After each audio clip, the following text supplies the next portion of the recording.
बीते दिनों एनसीपी नेता बाबा सिद्दीकी की हत्या से मुंबई ही नहीं बल्कि पूरा देश सकते में है। इस हत्याकांड ने कई सवाल खड़े कर दिए हैं।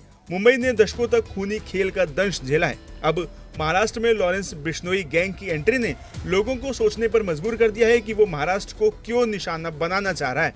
वहीं इसके साथ ही क्या मुंबई की सड़कों पर 1990 के दशक में हुए खूनी गैंगवार और मुठभेड़ों की वापसी होगी। एनसीपी नेता बाबा सिद्दीकी की उनके बेटे के ऑफिस के बाहर शनिवार को गोली मारकर हत्या कर दी गई थी। सियासत के साथ डी रियल एस्टेट में उनका बड़ा नाम था।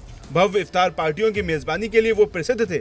उनकी हत्या की जिम्मेदारी लॉरेंस बिश्नोई गैंग ने ली है, मगर कई लोगों का मानना है कि इस कहानी में कुछ और भी है। अंडरवर्ल्ड और इसके कुख्यात गैंगस्टर से मुंबई का पुराना नाता रहा है। देश की आर्थिक राजधानी और सपनों का ये शहर न केवल आम लोगों बल्कि हाजी मस्तान, करीम लाला, वरदराजन मुदलियार और अरुण गवली जैसे कुख्यात डॉन का भी घर रहा है। इसकी सड़कों पर दाऊद इब्राहिम, छोटा शकील, अबू सलेम और छोटा राजन जैसे डॉन के खूनी गैंगवार देखे गए हैं। 1990 के दशक में इस शहर ने कई गैंगलैंड मर्डर, वसूली और पुलिस एनकाउंटर देखे हैं। पिछले दशक में अबू सलेम और छोटा राजन जैसे डॉन को न्याय के कटघरे में लाने के साथ ही अंडरवर्ल्ड ने दम तोड़ दिया था, मगर बाबा सिद्दीकी की हत्या ने बॉलीवुड, अंडरवर्ल्ड और रियल एस्टेट के गठजोड़ की मुंबई में वापसी का रास्ता खोल दिया है। वहीं सलमान खान या उनके करीबियों को निशाना बनाने का लॉरेंस बिश्नोई की ये पहली साजिश नहीं है। रिपोर्ट के मुताबिक बाबा सिद्दीकी की हत्या कॉन्ट्रैक्ट किलिंग का नतीजा है। लॉरेंस बिश्नोई शायद शहर में गिरोह के सरगनाओं की कमी को पूरा करना चाह रहा है। वहीं इसके साथ ही मुंबई पुलिस के